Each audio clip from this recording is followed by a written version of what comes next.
Hey everyone, welcome to today's video.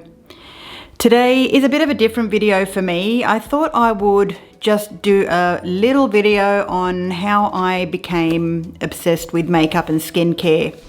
So it's funny how a book can actually change your life, how a beauty book can actually become a Bible for you. I would say over 30 years ago now, maybe longer, so I'm 50 at the moment. I think my beauty affair started when I was about 10, picking up my auntie's magazines such as Vogue, Harper's Bazaar, and looking through all the, just reading all the beauty tutorials, not the beauty tutorials, but reading all the beauty stories and just the makeup that was out. So my curiosity obviously deepened over the time, and I then started becoming obsessed with ordering international fashion beauty magazines such as Allure, 17 magazine, and I think also Vogue. So I was subscribed to all these international magazines, paying a lot of money to have them ship it over, and month after month after month, year after year after year, I had let's say 20 years worth of magazines like this high. And although my dad decluttered a lot of the magazines without my knowledge, I was definitely pissed off. I got over it, but I still have a lot of those magazines in my storage, so I won't get rid of them. I don't know, maybe one day I might sell them. People might be looking for backlogs of special edition Allure magazines, 17 magazines, Vogue, Harper's Bazaar, I don't know. But I probably got it. So that started my obsession with makeup and formulations and what was good for the skin. This is the book, Don't Go to the Cosmetics Counter Without Me by Paula Begoun. So this is the book, Don't Go to the Cosmetics Counter Without Me by Paula Begoun.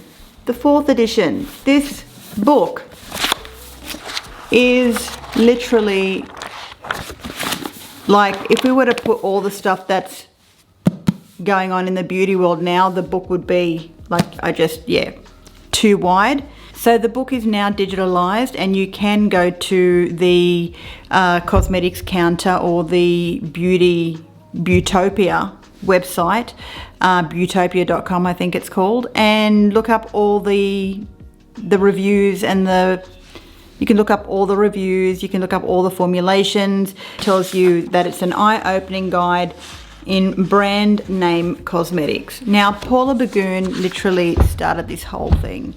And I love Paula Begoun. If you know who she is the founder of Paula's Choice.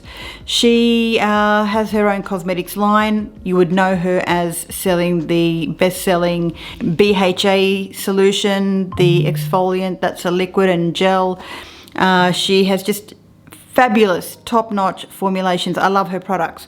Use them. I don't have everything. Some products aren't always going to work for you, but I do love her BHA exfoliant, and that is what is #1 bestsellers. So this book literally became my Bible. Literally, this book it's a thick book. Look, you can see how thick it is, right?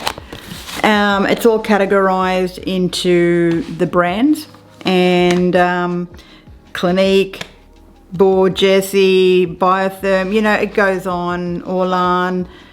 God, who remembers Orlan? And do they still exist? Oh my goodness, Orlan. Yeah, so Lancome, La Prairie, Il Maquillage. It's Estee Lauder, Elizabeth Arden, DHC, Dermalogica. It's just, jam-packed. The Body Shop, Bobbi Brown. And like literally this is the 4th edition. So I don't know if I actually have another copy of this, and maybe this may have been her last book. I'm not too sure. Really, I'm not too sure. But who has the book and who was obsessed with formulations? So this book truly sparked my love for skincare and makeup. Don't go to the cosmetics counter without me. And literally I didn't. I would read all the reviews in this book, read all the people who had tested them, given them a 4-star, 3-star, 2-star, 5-star rating. And of course, would I actually buy those products that were below 5-star? No, maybe 4-star. Sometimes I would actually go on a whim and buy beauty products that I would be like, oh no, I didn't look up this, if this was good for me. And I'd come back home and I'd open up the book and I'd be like, ooh, it's a 3, it's a 2, but you know. And she would really nail it down to what was working for your skin and what wasn't.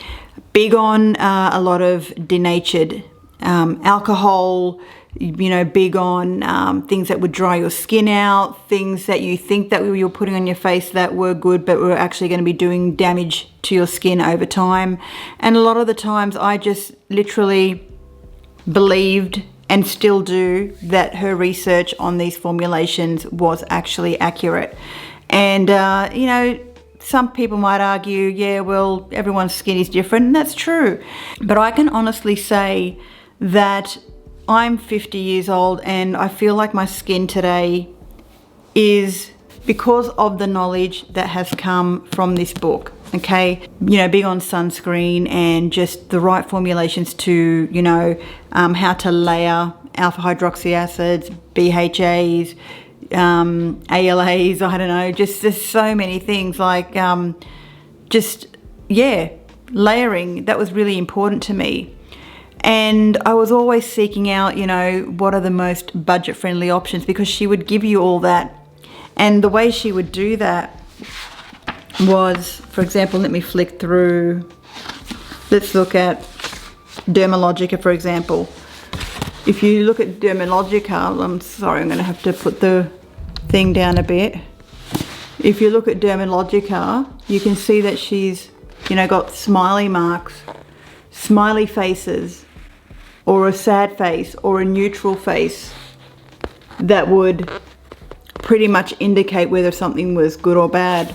And so this really became my, I really literally would not buy anything before seeking out what was in this book. Now, obviously, when the book stopped getting produced, she went to her digital format, and that was also great. Now, these days, I don't actually go in there and look at it. It's funny because I am a little bit more mindful now what I buy. I'm a little bit more seeking just other people's reviews. And also I'm just looking a little bit more about the ingredients. You sort of can skim the ingredients, sort of know what's going to be potentially, you know, aggravating to your skin, or something that might dry it out. You know, a lot of companies put, you know, like herbal extracts in there, such as lavender oil, rosemary oil, just different types of oils like menthol, peppermint, things like that can actually irritate the skin. So sometimes I'll, even if they're right at the very bottom of the ingredients, I might not even buy it, even if, especially if it sometimes contains lemon oil or orange oil. Yeah, just different plant oils can actually irritate the skin. So I'm just having a sip of my Earl Grey tea. Oh, that's good, because this is the first time I've tried this blend. I like it. So I'm just going to break down to you why this book meant so much to me. So Paula wasn't just reviewing makeup, she was breaking down the ingredients, the truths versus the hype and value. You know, it was like you had like a big sister holding your hand, walking down the cosmetics aisle. That's how it felt to have this book. You know, sometimes I would just pore over the pages of the magazine and I would just look at the big smiley marks, you know, because I was like, okay, neutral, sad, don't even look at it. But as soon as you saw a smiley mark, I was always like, okay, where can I buy this? All right, let's jump online and order it from overseas if you could. And yeah, so it was just fun. And you know, the thing is, with my magazine obsession, the thing that drew me in the most were the advertisements, the ads. So with my obsession with all the actual ads, the promise of a beauty product in a jar, the promise of a perfectly beautiful canvas, just if you applied a few drops of this serum or that serum, you know. But it also felt so magical looking at the models, and you know, especially in the editors, there was like a special editors page in Allure where they would show what was trending right now and how you could achieve this look. They would mention the products that they use to get that berry stained look, and you know, this is what would be the alternative to wear, and they'd list like 10 other shades.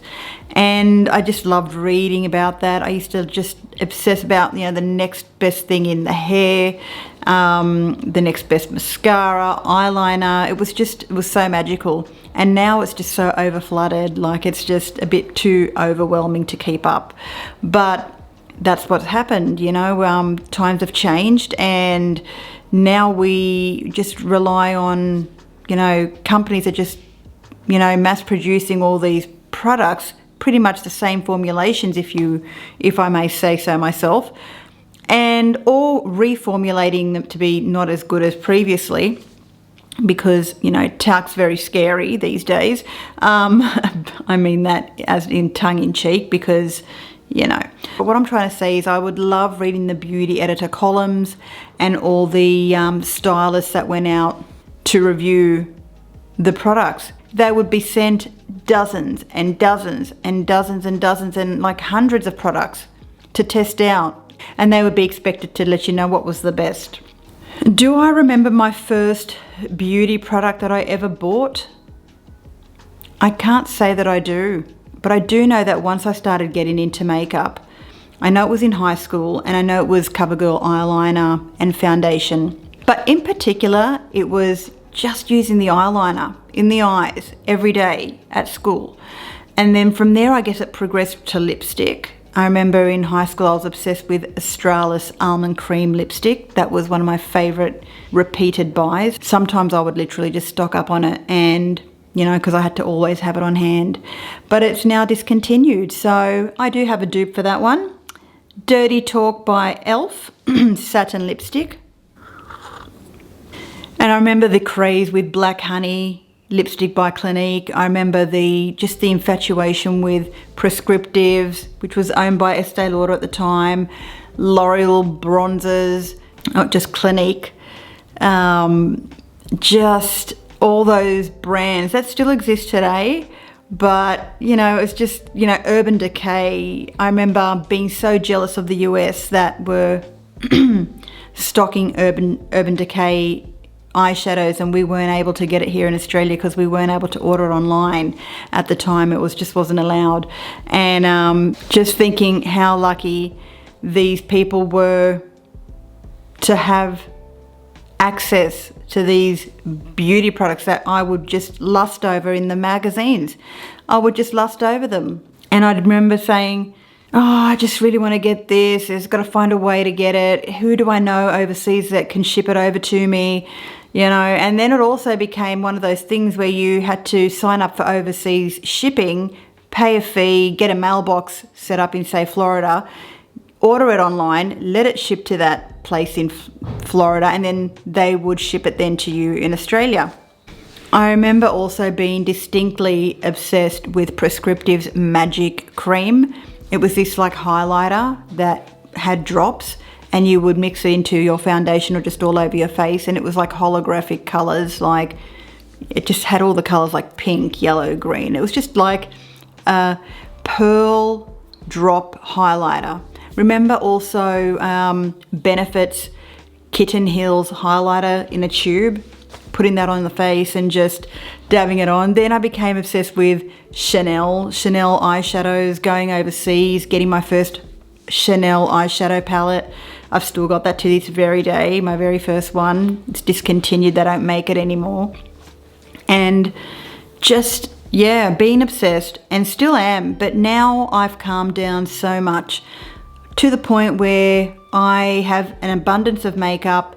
I do need to declutter a lot of it and go through it and just do a big haul out, because makeup expires, and you know, I'll only be getting rid of the things that I don't really need. So that's just something that's a project that I need to get started on. You know, looking back at all this, is there any wonder that I have a makeup channel now? But you know, when YouTube started, I just didn't have an interest for looking at anything on YouTube. And I do have regrets. I wish I started YouTube a lot more earlier now, because I think my channel would be a lot more bigger. And I think I would have been a lot less inhibited back then. But I just never watched YouTube. I just thought it was like trash TV for some reason. It was weird. It was just like, oh, you know. So I was very, very, very, very, very late to start the YouTube, you know, the YouTube channel. But I guess it's never too late to start anything right now these days. You still have plenty of time. And my biggest fascination, I suppose, with makeup was just understanding it, understanding how it would transform you.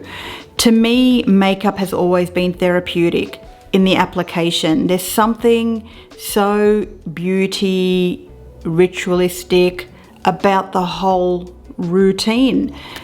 Cleansing, you know, purifying, applying, buffing, brushing.